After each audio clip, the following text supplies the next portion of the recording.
haunted schools, skinwalkers on abandoned farms, and strange beings that defy our reality. You aren't ready for what today's episode has in store. There is no shortage of ghosts and ghouls in our strange world, and that means there's always something for us to be scared of. Always a story for us to share around this digital campfire. So gather round and don't dare look back into the darkness, because something is always looking back at you. Enjoy these 5 horror stories. And don't forget, if you have a story you want to share, send it to us at darkstories.org or reddit.com/r/darknessprevails. Skinwalker on an abandoned Canadian farm. From Undead Lope 420. It was a few years ago now. I'm not friends with those mentioned in this story anymore, and there are no hard feelings between any of us. Anyway, let me tell you what happened that fall night. It was October 12th, and my friends Michael and Caitlin and I wanted to go check out this abandoned farm just outside of Stratford, Ontario. We headed out around 11 p.m. We had to sneak out of our houses so that our parents would know. We were able to get a ride from Caitlin's older brother, Dallin. When we made it to the abandoned farm, he waited at the end of the driveway for us, just in case we had to make a quick getaway. We walked up the long and winding driveway, making our way up to the first barn to check it out. There were some haystacks and some really old corn husks. We even saw some rusty old tools and some old tires, but nothing really caught our eyes. We then made our way out the back, heading to the ancient house that could barely stand anymore.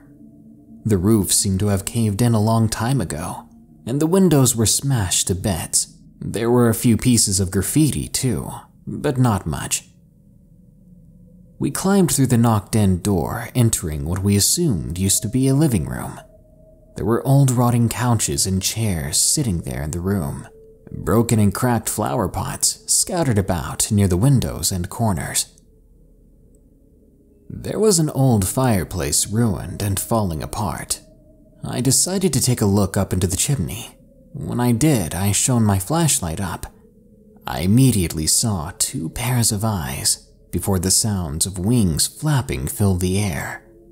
I was startled, just barely able to duck out in time and push myself away, when 2 huge bats flew out after me, then flying out through the broken windows. I sat there for a minute before pushing myself off of the floor, letting out a little sigh of relief. We laughed it off together and kept on going through the house. We made it into a very old wrecked kitchen, which was moldy and had moss all over the place. I had to put on one of those hospital masks. I have pretty sucky lungs, and I did not want to risk anything.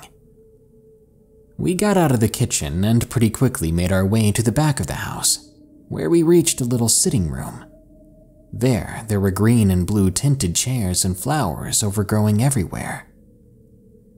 It looked like something out of a fairy tale, as the light of the full moon shone in through the broken windows.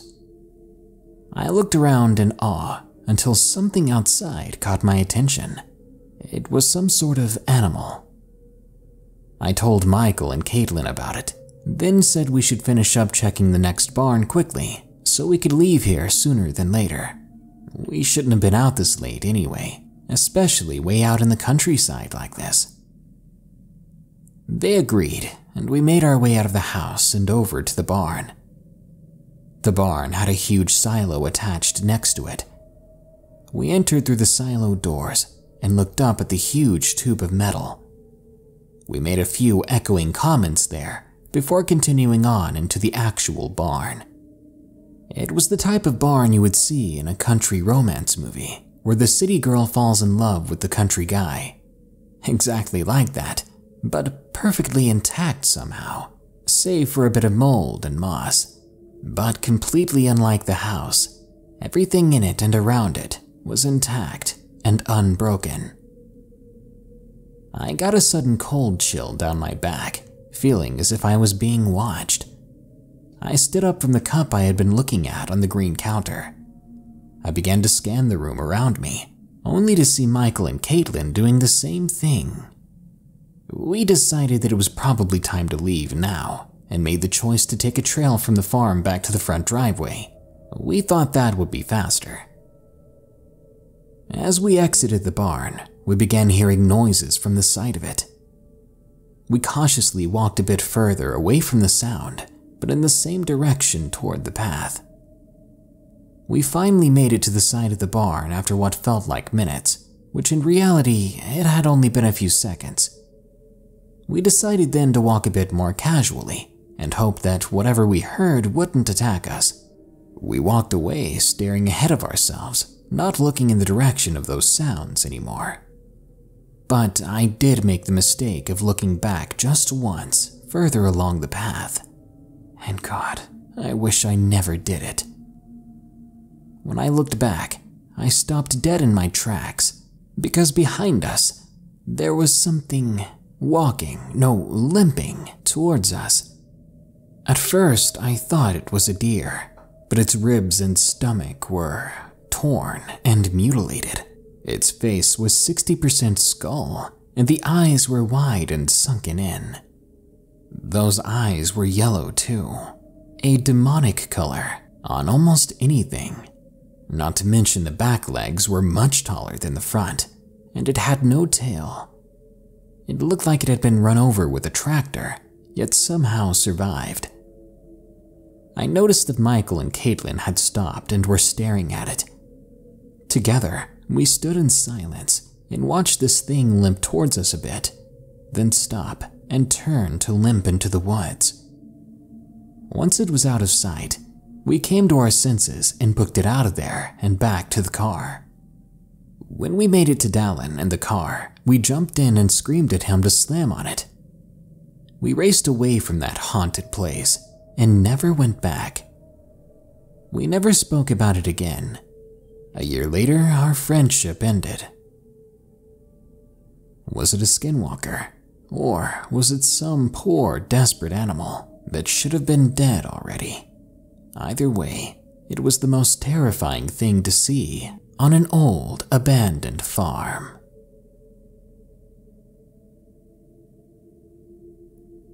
The Strangeness, from TheWoodsman. The Strangeness, amongst others, stalks about the tall trees like a panther, sly, sneaky, waiting to spring. It's not something you'll truly feel until it's too late. I began my work in those mountains in 1996. For a few years, I was actually a ranger. I found that life to be unfit for me though. Never was one for all the rules and regulations. I did 2 years before hanging up the Stetson for the last time. I thought about moving back east, settling down with a girl, getting quiet. Ultimately, I could never bring myself to do it. I love these woods too much. For as much joy and consoling as the tall pines gave me, it'd be a lie to say that sometimes all was not as calm as it seemed. I'm under the belief that the mountains are the ones who create that strangeness. The lost souls, the lonely ones. Something in the fog, probably, or maybe just the pure solitude. Whatever the strangeness really is, you'd best to be avoiding it. Anyway, I didn't grow up in the town at the foot of this place, Algona, 2 towns over actually. But I moved there when I was about 11. You should have heard the stories we were told in high school. Most of us didn't have much of a brain in our heads, see, and we damn near lived off of beer. You can imagine the nights we spent, running around those hills, far from sober. It wasn't until the accident with a kid named Tommy in 1989 that we stopped treating these trails like a playground. Far as I knew, Tommy was an alright kid. Got tangled up in gangs and ended up the head of one himself. I never knew him much myself, but of course friends for friends and the like. I was with another crowd the night that it happened. Tommy wasn't with so much of a crowd as a gang, perhaps. Nothing real serious, I guess. Just some kids getting drunk and running about with cheap switchblades. And that was until that night. Cops never told none of us exactly what had happened. They said it was a bear, a drunk, a freak accident, all kinds of stuff. But we knew better. We'd all heard the stories about it. The fog that would descend on lost souls, that drove them mad like a dog. That place the natives would never hunt. That one time when the hunter shot his partner and himself. And now that one time Tawny Sprecher lost his marbles and mutilated his buddies. I guess I never sank too much thought into it. I still kept going out into those woods. Hard to kill a passion like that. With June coming along, it's getting mighty cold out here. Be careful in the mountains, and beware the strangeness. I saw a demon. From Fell-Handed Keck. When I was no older than 4, which would make this 15 years ago, I saw what I could only describe as a demon, or at the very least, it looked like one. It started out as a very regular night. I used to sleep in my dad's room, as mine at the time was so messy, you couldn't take a single step inside without stepping on a pile of something. I woke up in the middle of the night and demanded that my dad make me a glass of strawberry milk. Tired he did, though begrudgingly, and then we went back to bed. I'm not sure if this had anything to do with what happened after, but I woke up a little while later, still clutching the stuffed animal cow I had, an item my grandma still holds on to. The room was illuminated by the moonlight, and the bed was facing the doorway, so my eyes were almost immediately drawn there. What I saw in that moment made me freeze to the core with terror and fear. My dad usually sleeps with the door open, so it wasn't surprising to see it open. But there was something in the doorway, something standing there perfectly still, with piercing, fiery, orange-yellow eyes. We stared at one another for a good minute and a half. I could make out the silhouette of a tall creature or being with horns nearly touching the rim of the doorway, and I think I could even see wings. As for the legs, they looked more like a goat's. I tried to wake up my dad, who was sleeping next to me, but this didn't work, as there was a pillow separating us for his bad back. So I did what any 4-year-old would do. I pulled the covers over my head for a long time. When I peeked out again, the creature in the doorway was gone. No, it was standing right next to me now, looking down at me, those burning eyes staring into mine. In that moment, I didn't wait a single second before I pulled the covers over my head and took my stuffed cow, crawling within the safe labyrinth of blankets to the other end of the bed. That's where I eventually fell asleep, too scared to poke my head out again. After that, I no longer slept with my stuffed animals on the outside of the covers, and I still don't sleep with the door open or my arms outside the covers. I'll never forget those eyes. Eyes that were like they were on fire. The Haunted Elementary School, from Hannah. I just started working as a janitor in our local school district. I'm on the call board, and they send me to a lot of different schools. One Friday, I got a call to go to this little elementary school just outside of our town. I saw no reason not to take the call. Since I don't have my full license yet, my mom has to drive me places. She's a janitor as well, and was working nearby, so it wasn't much of an issue. When I arrived at the school in question, I checked in at the office where I met the principal. She was a very nice lady. She showed me around the very tiny school, which had only 4 small classrooms and a music room, a special needs room, and a gym. When I got to cleaning, there were still teachers there, but I was in a room by myself at one point and suddenly felt really ill. I almost passed out. I couldn't move. I don't know if that had anything to do with what happened next, but I thought I'd throw that in. There was one teacher that came to grab something from her classroom. A while later, I was heading down that way, and I heard footsteps down the hall. I turned the corner and didn't see a soul. I checked her classroom real quick, and she wasn't there. There was apparently no one else in the building. After all the teachers left, I still felt like there was someone else in the building with me. I walked around the school grounds to make sure all the doors were locked, and the whole time I had this unnerving sensation that someone was watching. I walked around in the school and couldn't find anyone, but still had that creepy feeling. After that, that's when things began to pick up.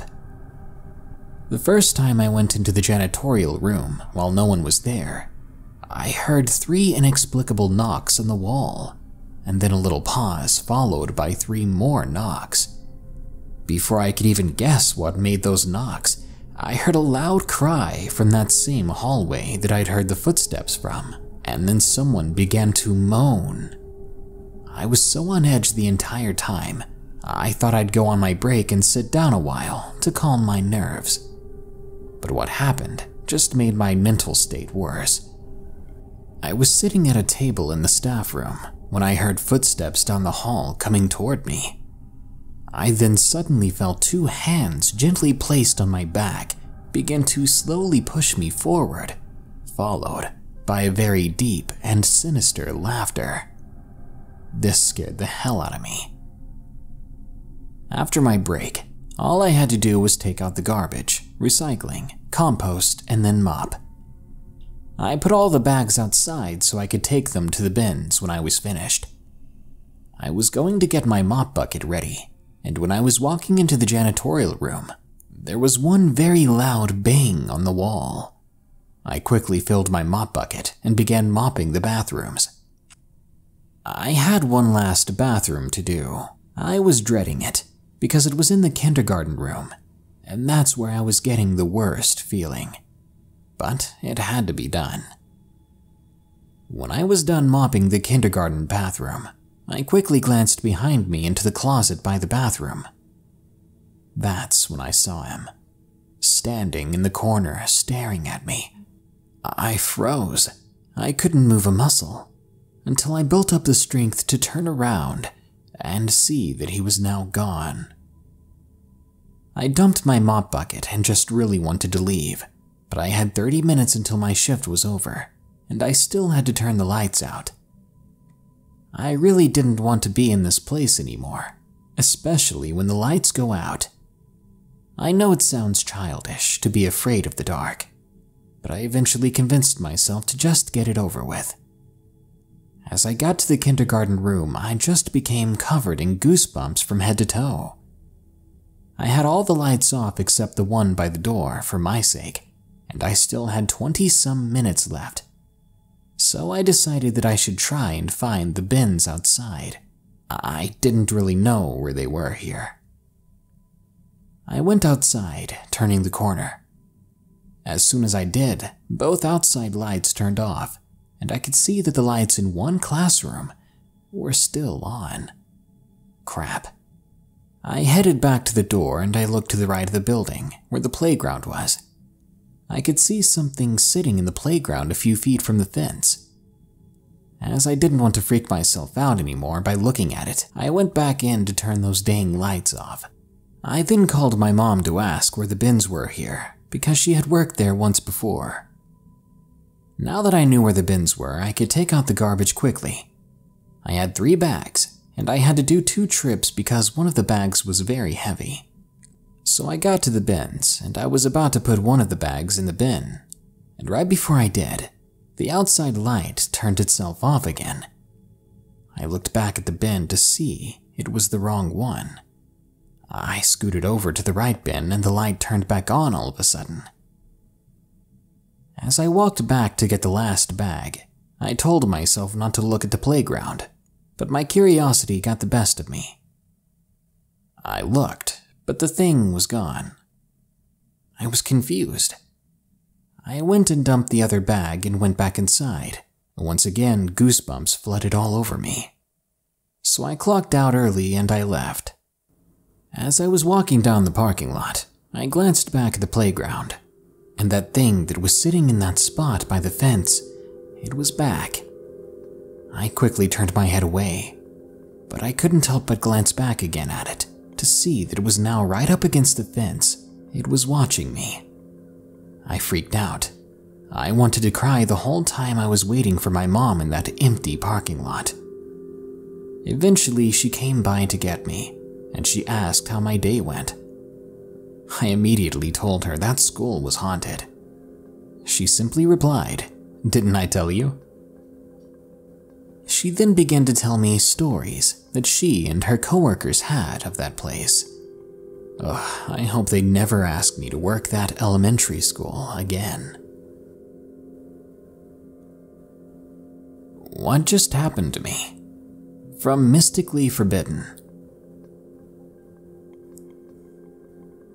This recently happened to me.